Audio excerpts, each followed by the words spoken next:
Hey guys, it's Wahima, but just call me Wah. Melanated! Welcome to another episode of Morning Tea where we sit in our sleepwear and discuss current events. Today's tea is iced London fog from Starbucks. It's basically Earl Grey tea with milk. Cheers. Okay. Welcome. I'm just reading up a little bit about Central Park 5 because for some reason I don't remember certain details about it. So, as we know, there is a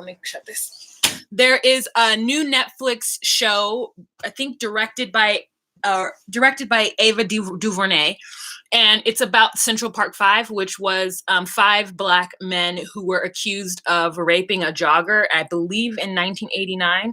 I believe they actually went to prison for it, and Donald Trump was one of the biggest supporters of prosecuting prosecuting these guys. Like, just as a rich New Yorker in the late 80s, he just had a big voice and was very much about putting these men in jail. Hi, everybody. Hi, Brittany. Hi, Dorsey. Hi, Lynn J. Welcome. So let me just read you a little bit based on what I found on the internet about Central Park 5. On the night of April 19th, 1989, Trisha Meili went for a jog in Central Park. Several hours later, the 28-year-old investment banker was found brutally beaten and raped and left to die in a ravine. But the near-fatal attack on Meili, who suffered a fractured skull among with other life-threatening injuries, was one of several that took place in Central Park that night. A roaming group of more than 30 youths between the age of 13 and 17 were suspected of assaulting another jogger, throwing rocks at bicyclists, and harassing an elderly homeless man. Investigators immediately grouped Meili's assault in with other reported attacks and began a lengthy police interrogation of several teens who were suspected of being part of the group. While Meili fought for her life at the hospital, police charged 7 teenagers in connections with the crime. Central Park 5 are Raymond Santana, Kevin Richardson, and Anton McGray, Yusuf Salam, and Kari Wise, who later changed his name to Corey. At the time of their arrest, they were between the ages of 14 and 16 years old. While all 5 had initially confessed to participating in the Central Park attacks, confessions by Wise, McRae, Santana, and Richardson were videotaped. The teens and their attorneys insisted they were coerced by investigators into giving false statements during the interrogation that lasted hours. In 2016, an op-ed published by the Washington Post, Salam claimed the interrogators deprived him and the other teens of food, drink, and sleep for over 24 hours. Despite inconsistencies within the confessions and no physical evidence tying them to the crime scene, the teens were convicted of various charges during 2 separate trials in 1990. The other teens who had been arrested, Stephen Lopez and Michael Briscoe, pleaded guilty to charges related to other attacks on joggers that night and avoided trials related to the Meili case. I'm saying her last name wrong. So Salam, Santana, and McRae were found guilty of rape, assault, and robbery and riot in the attack of Meili, as well as separate assaults on 2 male joggers. Richard was convicted of attempted murder, rape, sodomy, assault, and robbery in connection to those attacks. Blah, blah, blah, blah, blah, blah, blah, blah, blah, blah, blah. So anyways, it turns out that they were but despite maintaining their innocence, the Central Park 5 contention that their confessions were coerced didn't gain credibility until June 2002, when Matthias Reyes claimed sole responsibility for raping and beating Meili. Reyes was convicted murderer and serial rapist, serving a maximum of 33-year prison sentence when he confessed to the crime. His DNA matched genetic materials found at the crime scene, and he provided details of the assault that led investigators to take the claim seriously. Reyes also committed a similar assault on a woman in Central Park 2 days before Meili was found. The NYPD and Manhattan District Attorney's Office began separate reinvestigations of the Central Park joggers case. Reyes, meanwhile, could not be tried in the case because of the statutes of limitation. Okay, so 12 years after they were found guilty, Richardson, McCrae, Salam, Santana, and Wisely were vindicated. Following a lengthy investigation into the convictions, then Manhattan District Attorney Robert, can't say that last name, recommended in December 2002 that all charges against them be thrown out. Later that month, the judge set aside the verdicts. In a stunning turn of events, it was denounced by police officers who were critical of the findings in the district attorney's second investigation, but held the criminal justice advocates who had supported the Central Park Five's innocence.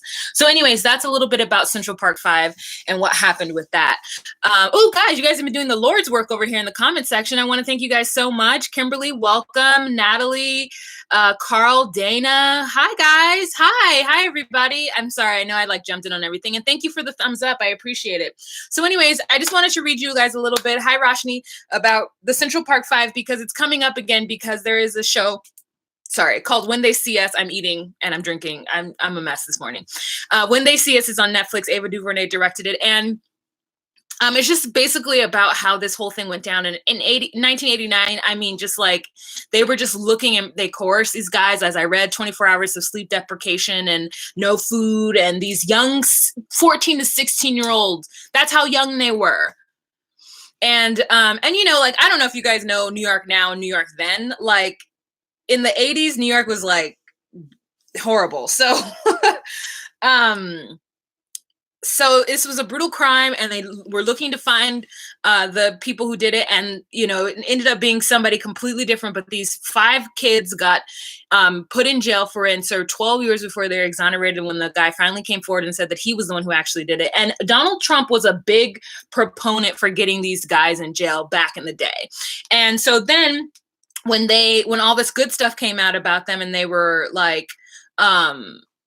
exonerated in early 2000s. In 2013, someone found a tweet from Donald Trump saying that the documentary that came out about them in the early 2000s was completely one-sided and a piece of crap, right? And it's so it was how is Donald Trump in 2013 commenting on a documentary that,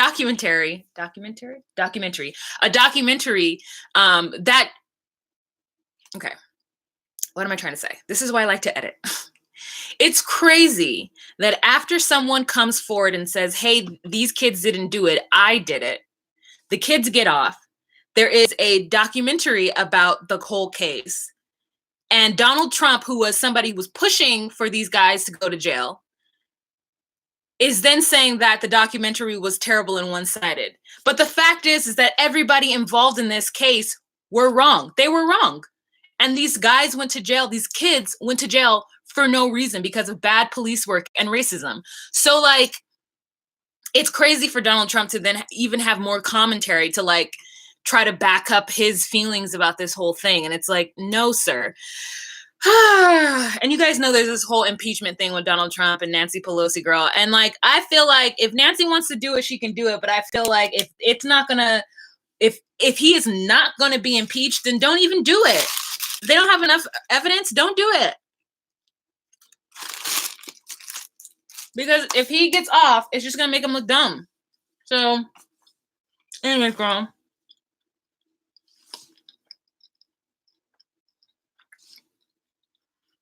I hope it doesn't happen, and I hope that it is just theatrics. Welcome, Esther. Okay, so I don't know if I want to see When They See Us. There's only so much trauma I can take. From the Michael Brown case until Philando Castile, I am just worn the fuck out, guys. There's stuff, I'm just worn out. You know what I'm saying? I am worn out. I don't know if I want to watch it. Maybe I'll put it on and let it show so that she can get the credit, girl. But I just can't watch any more Black trauma. I just can't. I've been watching it since Rosewood. You know what I'm saying? I have been watching it since Glory. I have been watching it since The Color. Since Sophia went to jail for saying hell no to that white man. You know what I'm saying? I just can't anymore. I'm tired. I did that. I was the little militant kid in elementary school, trying to be the best Black that I could be. And this is why our parents taught us to pull up our pants and to speak proper English because of shit like this, like not wanting us to get shot down or gunned down by the police or caught up in any bullshit. And maybe we'll get the benefit of the doubt if we can, formulate a proper sentence, even though I still can't formulate a proper sentence, but that's neither here nor there. Like I just can't. That's why morning tea had to change. I couldn't talk about it anymore. I don't want to be sad about it. Like, I already did that. I already lived my life. Child, I can't be sad about it anymore. So I'm going to put it on so that it can get the views and the credits, but I cannot watch it. I can't watch it. And to know that I can't. What are you guys saying? Shaka Zulu. Since Shaka Zulu. Tiana, girl. Since Shaka Zulu. I used to love when Shaka Zulu came on TV because it was like, it was like, 5 parts. No, it wasn't 5 parts. It was like 2 parts. And it was just like, oh, man. I tried to watch it like a couple of years ago and I was like, what is this? But at the time, it was just like, good. I just, you know what I'm saying? Like, I just can't. And I'm glad that you guys understand that I can't. Like, sometimes I think about Amistad and I'm like, oh, I remember that movie was good. I want to watch it. And I'm like, fuck, I forgot it's about slavery. Like, I just can't. I just can't. I just spent, too many years. Roots, like, girl, like, you remember when Roots would come on every Black History Month? Like, I cannot anymore. Ghosts of Mississippi, I cannot, What was Samuel L. Jackson's first big movie where he played that father whose daughter was raped by those white men and got off and he came out of the lockers and killed them all in the court? What's that movie? Time to Kill, girl. I can't. Medgar Evers, I can't. You feel me? I just can't anymore. So, anyways, that is that. And I wish Ava the best. I want him, I just can't. All right. So we're moving on. Let's talk about something else that's sad in the news, which is Virginia Beach. Shout out to Tariq. Hope he's okay. So Virginia Beach, there was a mass shooting, 12 people died. These are just people who were working for the city in a municipal building, minding their own business. We had somebody who worked for the city of Virginia Beach for 41 years, son, like minding his business. People are sitting at their cubicles, eating their sandwiches. And this man walks in with a high-powered automated magazine clip gun and he kills somebody, walks in, and they all say that they heard something, but it sounded like a nail gun because he had the silencer or the suppressor on his gun and he's going level to level, like he went on level 1 and he's like able to shoot through doors and walls. So it's not like he even had to, like, you know what I'm saying? The people said that they didn't have an opportunity to barricade or do anything because they didn't know what the sounds they were hearing were. And so he just went through and just shot people. The police finally cornered him when he was on the 2nd floor. There was a shootout. 1 cop got shot, but he was saved because he had on the bulletproof vest. And they ended up being able to gun him down. And they were administering CPR because he was severely hurt. And while the ambulance was on their way, he died. So it says that the shooter was a civil engineer and that he had just put in his notice or something like that. Like, or they're not really sure what the motive was yet. But it's just like senseless killing.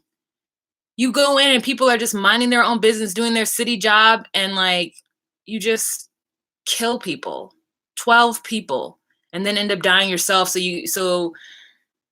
I mean, grandmothers, grandfathers, mothers, wives, you know what I'm saying? Like fathers, sons, like just killing people who had people. And now people have just lost their family member on a Friday, but not even doing any kind of job that you would think that they would be put in the line of fire. It's just like,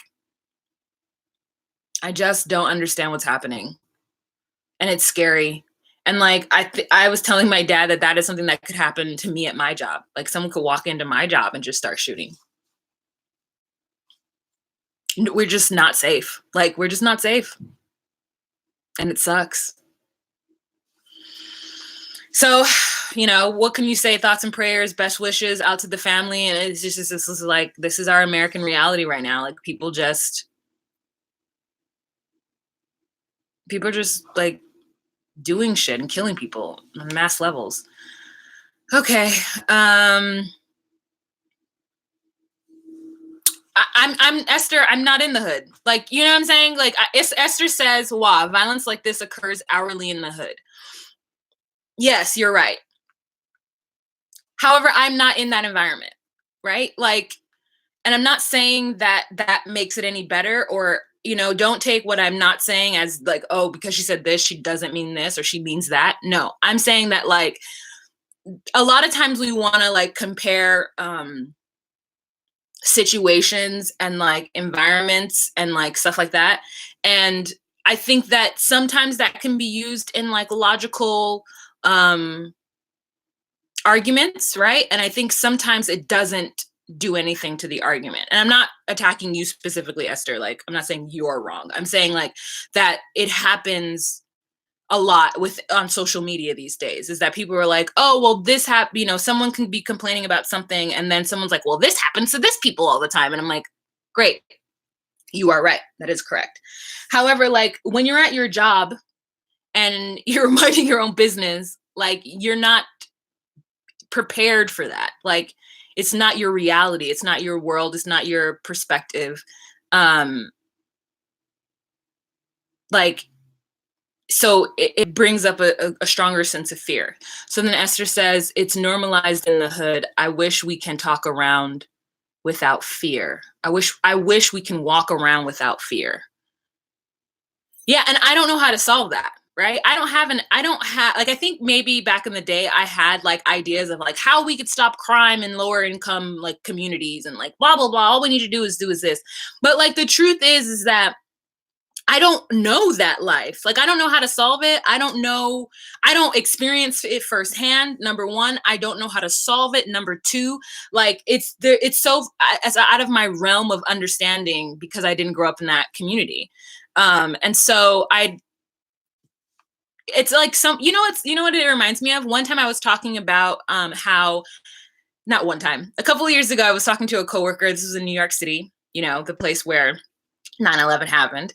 And so New Yorkers are very sensitive when you talk about terrorism and stuff, right? Because of it.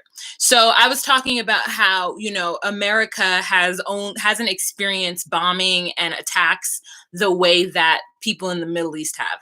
And I wasn't comparing and saying that like, you know, we should be grateful. I was just saying that right now I had just like heard something on the news that there had just been a bombing in like a city in Iraq, right? And I was talking to a coworker about it, and I was saying, like, you know, how sad it is that there are women and people who are just trying to live their lives in Baghdad, or live their lives in whatever city in Iraq and Pakistan, or you know, wherever in Afghanistan, and they're not a part of the friction and they're dying. And she was like, well, they're used to that. That's what she said to me. She said to me that the people in the Middle East are used to bombs and like attacks and all that stuff. So oh well, right? And then I was like, what? That doesn't mean that they deserve that to happen to them. That doesn't mean that because it's something that happens that they should be okay with it because that's their culture, or that's what happens there, or whatever. And it's the same thing when like, because then I brought that up. I said, what about when people say, oh, you know, well, when there's a shooting in like the hood, like what about when people say, oh, well, they're used to that? Do you feel the same way? And she was like, no, because the hood, they could do this and, you know, gentrification and white supremacy. Like she went in about how like America has like done this to the poor and blah, blah, blah. And I was like, I agree with you. You're right. But like, it's still the same thing. Like it's still a thing where you're not having compassion for a group of people who are having the circumstances around them. So I definitely try to have compassion when I think about like things that are happening in lower income areas, but it's hard for me to comment on them or to come up with a solution because I have no idea about that, you know? So anyways, that's what I was thinking. Okay, so Tia says in January, Virginia state legislature actually killed something which would have banned high capacity magazines like that one being used. That's crazy. So now the conversation is whether or not you should have high capacity magazines and silencers. But apparently silencers are harder to get than the gun itself. So there is something with that, but I don't know that it's gun control. I think it's people control. I live in NYC, and on any given moment, there's a possibility of attack, suicide, and a shootout. The problem is, if we are a developed country, we shouldn't be having these issues commonly happen. No, I agree with you, Esther. We shouldn't be having these things, but I don't know how to solve it. So, like, that's why I don't like to. I can't compare it or talk about it. Like, I'm just talking about, how I'm feeling. DC says it's kind of how the rest of Western countries feel about the US. It seems like there's a mass shooting every other day. That's what it feels like. I mean, it's just a lot of trauma being like pushed in our faces all the time. Why can't there be a combination of gun control and people control? I agree too. I don't understand. I just don't know what the remedy is, but I don't know if it's gun control. I think it is gun control, right? But I think that there's a culture around that. I think there's several cultures happening at one time. There's a culture around guns, right? And I do agree that I have friends who are gun owners and who are proud gun owners and who are like very upset about gun laws. But they do understand why they are put in place. They just feel like there should be a better way to discern who are the bad guys with guns and who are the good guys with guns. And then I was like, good guys with guns. That still sounds crazy to me. And I feel like, I still don't know though. I don't have any, like, all I have are feelings, right? And what are feelings? What are my feelings? My feelings are nothing. I don't know anything. But anyway, so I can see both sides of the argument, but I just feel like there's one thing to be somebody who owns a gun, and there's another thing to be somebody who owns a gun and feels entitled to go and kill people when they're upset about something. Like, how do you stop that from happening? That is something that I have no idea how to stop, Everyone thinks that they are the good guys. Yeah, you're right. But I do think that there are some people, the good guys with guns. I think that there are those people who know that they're not going to go shoot up a group of people. Like my friends that have guns, they don't have, does he? He does have like a rifle or something. But like, I'm just like, why do you need this? And he's like, I just like to shoot it. When I go here, like when he goes camping or when he goes there, like he goes to the gun range, he likes to do that. And then I'm like, okay, but what about protection? So we had a conversation about protection. He's like, I want to be able to protect my family. And I'm like, but you don't know. I was like, so if you're out at like an amusement park or somewhere and you have your gun and someone starts shooting, do you think that you have the proper training to be able to save people? And he's like, well, I don't know. And I'm like, I'm telling you, you don't. Like, you're not a police officer. Like, you're not somebody who's trained, how to shoot. Because, like, we went to the gun range and there was the target. And did he hit the target? No, girl. Like, he hit the paper, but did he hit the target every single time? No. So I'm like, if somebody is moving and they're running and they're shooting, like, it would have to be the perfect scenario for you to actually disarm or protect your family. I think the only case in which that would work is if the intruder was in his home. Then I think that he would have had a better shot. But out in public, because he's somebody who likes to keep his gun in public, like he likes to carry his gun in public in case something pops off. And I'm just like, out in public, son, the chances of you stopping that person are less than you think because you're not trained to under pressure. It's a lot of pressure. Like, to shoot somebody out in, I don't know, in public or whatever. Okay, Tia says, that's the problem in the US is we cannot even start to address this because there's so many underlying issues. And then Carl says, guns are easy to buy on the streets. Shannon Johnson says, could you imagine if black men were unusual suspects for mass shootings? Shake my head, I couldn't even imagine. Mayfield says, right, it's constitutional law. Daniela says, that's my opinion. Jane Doe, I don't know what that's talking about. I agree, it's also mental illness issues. Yeah, I agree, mental illness too. Okay, so let's move on. So you guys remember the controversy with SZA and Sephora? Sephora shut its doors last Wednesday because to have like a diversity and inclusion meeting where they try to train their employees on how to be more inclusive. So SZA, she's an R&B singer. She was in Calabasas and she was at the Sephora, and one of the Sephora people who work there called security on her to, I guess, ensure if she was stealing or something.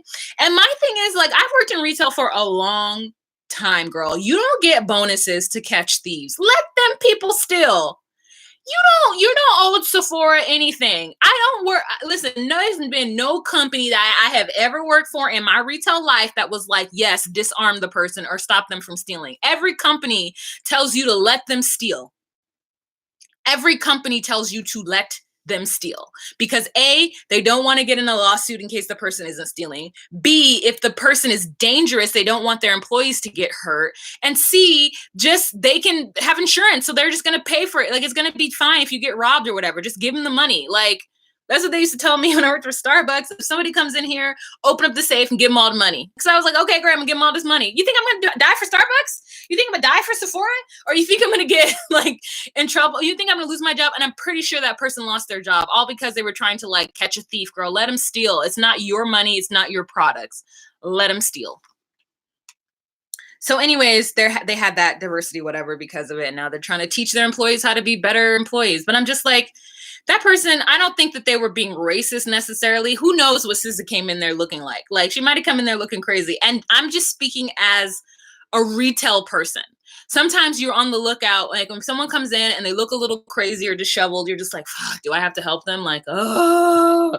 So then you go to help them and they start talking nonsense. And like, you know, I don't know what was happening. I'm not making excuses for the girl. I'm not saying SZA looked crazy. I'm just saying that things happen when you're in retail and you see a lot of people coming out of the doors all the time. So I don't understand why this person would try to stop her from stealing. Like, or even like get all in her business. Like, girl, let the girl steal if she, you know, not saying she was, but I'm saying in general. Give them all the money. Oh yeah, Danielle. Danielle knows. Give them the money, right? Just go. You got to put in the code. If someone's trying to steal, you go to the thing and you put in the code differently and it'll still open. But if you put the code in differently, it will alert the police. You know, there's one way to put the code in to where it's fine and the police won't be alerted. And then there's another way to put the code in and then you do something and then that triggers the police. So give them the money, but the police will be called. Thank you.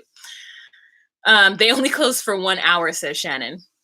Okay, well, you know, at least they're trying to do that Starbucks thing. So now Starbucks has a rule where you can come and use the bathroom and sit in Starbucks for as long as you want without having to buy things. Now, see, in the Starbucks I worked at, you could always do that. Only certain Starbucks had the benefit of being able to deny service or being able to tell somebody to get out or being able to tell somebody they can't use the bathroom, depending on what city they were in. Okay. What are you guys saying? Tia says exactly. And in Illinois, you can actually come back. You can actually you actually can't approach them until they leave the store, and then you have to let the CPD handle it. That's exactly how it is here. Like, let them steal, let them walk outside, and LP will catch them on the outside. People are doing too much for their jobs. I agree. Esther says, ain't no raise for that. Raise kid for that. There is no raise. Like, if you got a bonus for snitching, I would see it. But if you don't get a bonus for it, girl, why do it? Lynn J says, I've done a lot of retail during the holidays, and they always say not to go after the person. Agree. SZA probably came in looking like Skid Row, Shaka Khan. That is what I was thinking. But even so, it doesn't matter. Even so, this person got herself fired because she didn't recognize a celebrity. And celebrities always be coming in looking crazy. I remember, oh my God, I can't tell you. I worked on Rodeo Drive and I worked on Fifth Avenue. I can't tell you how many celebrities came in looking absolutely nutballs. And I wanted to take pictures of them so bad, but it's not professional. But crazy, like, ma'am, why are you leaving the house this way? Let's see. SZA. I love the one by Eastland Center in West Covina. I sat there for hours in high school doing my homework for free refills. Is that the Starbucks? I didn't work there in high school. There was no Starbucks in West Covina when I lived there. There was a coffee shop in the West Covina Mall. Like, the Eastland Center wasn't even built up. The Eastland Center was like Burlington Coat Factory, and that's it, and like BJ's. Anyways. I was not. My dad was like, I was like, can I go get coffee with friends? And it was like this one coffee place in the West Covina Mall. And my dad was like, coffee? Coffee? I remember it. It was so crazy. I just like got, like, I never felt more Caribbean in my life. I never felt more Central American in my life. My dad looked at me like I had two heads and said, coffee? You want to go coffee? You want to drink coffee? I was like, so funny. Okay, let's move on to the next topic. Oh my God, you guys, it's almost been 30 minutes. What have I been talking about? Central Park 5, I said that. Virginia Beach, SZA. I mean, I guess that's it. Oh, this little girl. Okay, it's Malia. Oh, what's her last name? There's a little 4-year-old girl named Malia, spelled Maleah. She went missing last month. Her stepfather said that they were on their way to the airport to pick up her mom because her mom had gone out of town. And they pulled over because of a flat tire. 3 guys jumped him and his 2-year-old son, beat him up unconscious, and then he woke up and he walked to the hospital and told them what happened, said that the 4-year-old girl was missing, but I guess they didn't take the 2-year-old son, they just took the 4-year-old son. And then there was a manhunt looking for the suspects. And at some point, I'm not sure when, the stepfather was in prison or jail. Sorry, not prison, jail. And he told this activist, who I guess was in jail at the same time as him, that he actually dumped the body of a little girl in Arkansas and right by the border of Texas and Arkansas. And the police found the little girl's body a month later on the side of the road. And the stepfather is now in prison as the main suspect, or jail as the main suspect. And he says that he didn't do it. There's footage of him and the little girl going into their apartment on April 30th, and then him exiting the apartment with a laundry basket and a black plastic bag. And the little girl's not with him. And then the little girl was found in a black plastic bag. And then the person who he divulged his information to while in jail told police officers that he said he did it because he snapped and he just couldn't handle taking care of the little girl. The little girl had several brain surgeries and she was sick during the time. And there's just a lot of information. Apparently the little girl's father came to the house while the mother was gone and asked to see the little girl. And the stepfather said that she was sick and it was contagious and he didn't allow the father to see her. And I'm just like, what cartoon world is this where a father goes to see their daughter and the stepfather says, no, she's sick and has the flu and it's contagious, you can't see her. And that father just walks away. I mean, that man would have got beat up if that was me. Let me see my daughter. I mean, the household had a lot of issues in general because the little girl and her brother had been taken away by CPS before because one of the children's living in the house had a gash on their forehead and they went to the doctor and CPS took the kids. So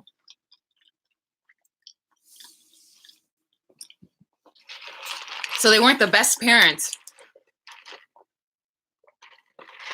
But I just it's situations like this where children are murdered or abused and treated poorly that I think, what can we do about people who bring children into this world only to abuse them? Nothing. We can't do anything about it. But it just breaks my heart. It breaks my heart that there isn't more, maybe if there were more women options for women, maybe if there's more education for people, this is what having a kid is like. It's a lifetime commitment and the first couple years are very hard. So if you're not going to be able to handle this, don't do it. You know what I'm saying? What do we do? I think having a license to have children is great too. But then first of all, that's encroaching on human rights, which I understand. Secondly, could you imagine the racket? Could you imagine the amount of corruption and racketeering and nonsense would come about in order to have a kid if you had to have a license for it? Could you imagine the amount of fake licenses and the whole industry that would blow up and girl. But yeah, I wish that there was something that can be done because I mean, it's a human right, obviously, to have a kid, your body does whatever, whatever, I get it. I'm not saying that, we used to do that because that sounds like China to me. And China, that whole situation where you can only have one kid and a lot of Chinese girls were being killed or thrown out or fucking sold to America because if you were going to have one kid, you wanted a boy. Oh, Jesus. Anyways, Kimberly says, I have reread a Child Called It. Girl, a Child Called It. I can't. Oh. If you guys, I mean, I'm not saying, I don't want to give anybody trauma, but A Child Called It, child.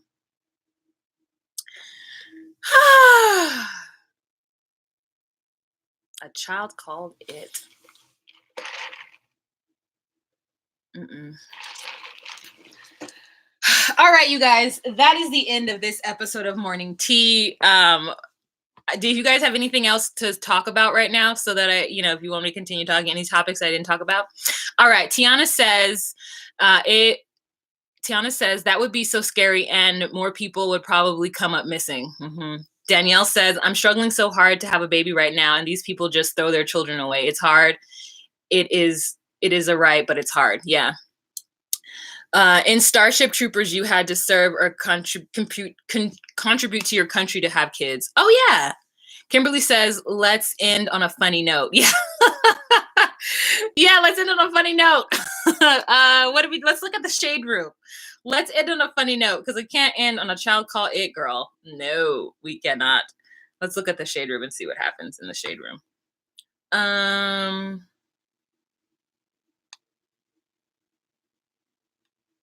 Ja Rule says that he's planning on executing another fire festival. And we're just like, Ja Rule, give it up, son. Give it up. Oh, and I'm so happy that Evie Oddly won for Drag Race season 11. I'm so happy. She was my girl. I wanted her to win. Either her or Brooklyn. I'm so happy. I'm so happy. If you guys watch Drag Race truly is my fun time. Like, watching Drag Race gave me so much joy. And people were like, you should do a video on it. And I was like, no, then it's going to lose its joy for me. Because if I have to film a video about it and then edit that video, I'm going to start to hate it. Not that I hate 90 Day Fiancé, but I really want to stop doing Happily Ever After and just concentrate on the other way around, which is what I'm editing Happily Ever After right now after we're done with this. Tracy Morgan was in a car accident and I think he like flipped out on the woman.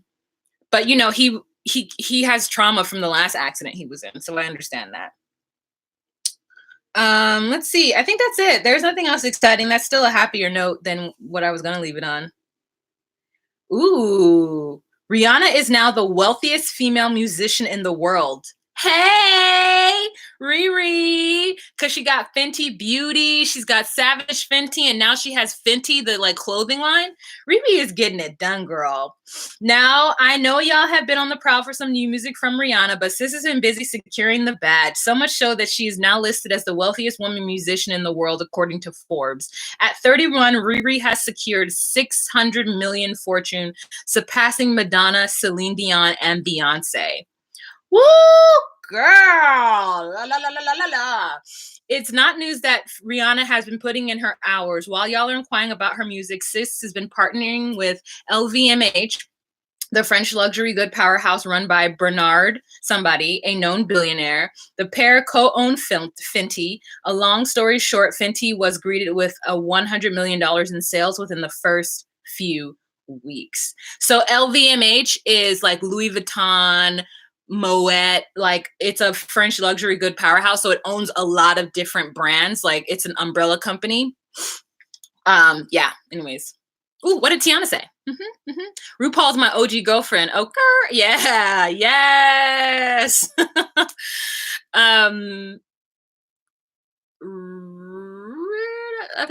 Ru is gift to the world. Yeah, I'm oddly very proud of RuPaul. And not because I was like on the scene, because obviously I was too young when she was like, cover girl, work it, girl. Like, but I didn't really understand what a big deal it was. I just knew that she was on Arsenio Hall. Like when RuPaul was on the Arsenio Hall show, I didn't know what was going on, but I was enamored with this like Amazon person. And then when I found out that this person was a man, I was like, and then when Arsenio was talking about tucking, I was like, what? But like, this is the days when I could barely stay up enough. Oh my God, Tia, thank you so much for the super chat, Tia. I totally appreciate it. This is the time when I like couldn't stay up till 11 to watch. I couldn't stay up. Like I used to try so hard to watch Arsenio Hall show, but 11 p.m. girl, my eyes, I was just too young. I was just such a sleepy baby. But anyways, so I remember her from that, and then seeing her in bit roles like throughout the 90s and different shows. But this new resurgence of like World of Wonder and RuPaul's Drag Race and like really putting drag on the map and making it so that these queens can make all this money and like, you know, do this art form. It's just so awe-inspiring. And it's just so great that she's like brought friends with her. Like, I know I speak about RuPaul like at like male and female, but like I'm so happy for her. And she's Black and she like did it. You know what I'm saying? And she looks fabulous. And like, I love RuPaul. I also love the fact that there's always some new controversy with RuPaul of like her not being inclusive and like with the trans community and stuff like that and saying like transgender is not drag and like whatnot. And then her like taking that information, deciding on like how she wants to manage it and like moving forward with it, like not getting involved with the drama, like just taking the information and like revamping her idea of like what drag is and embracing the drag community. And even when like, you remember when her like thing used to say, "Ooh, girl, is she male?" Like changing that, because like I just feel like I just respect Rue so much, you know? Yeah, girl, Shantae, you stay. And just like cat, oh, I love it. And I just love it so much. I love Todrick Hall's latest song. Whew. I love Todrick Hall's song with RuPaul, that Dim Beats. They don't make them beats like they used to. They don't make the beats. They don't make you guys should get that song. They don't get their life like they used to. They don't get their life. I love it. Dim Beats. Look it up. Okay, anyways. All right, you guys, that's all I have to say. I love it. I'm going to listen to the song. I'm going to listen to my RuPaul album. I'm going to have my like ball scene moment right now. And then I'm going to start editing the video. I want to thank you guys so much for coming along with me on this journey. For those of you guys who are not watching this live, go ahead and leave a comment down below. Check out my merch down below. And let's have a kiki and a conversation in the comment section. All right, you guys, remember to be you, be true, and find your place. Bye. And thank you so much to those of you who are in the comment section. You guys make Wednesdays so much fun and so interesting to me. Tiana, Lynn J, you guys are doing the Lord's work, and I appreciate it. And I want to thank everybody who is here right now, joining me, commenting. Thank you guys so much. Bye. Oh, yeah, Shani, you're late, girl. Kimberly, girl, my homegirl from West Covina. Hey, you guys have a fantastic week. Check out my 90 Day Fiance videos, 90 Day the Other Way. Oh, I'm leaving town, you guys. I'm traveling next week for the next 2 weeks. So I'm leaving on Sunday. I don't know if morning tea is going to be able, actually, I know it's not going to be able to happen at noon. So the next 2 Wednesdays, morning tea won't happen at noon. It's probably going to happen late East Coast time because I'm going to Nashville. And I believe that's East Coast time.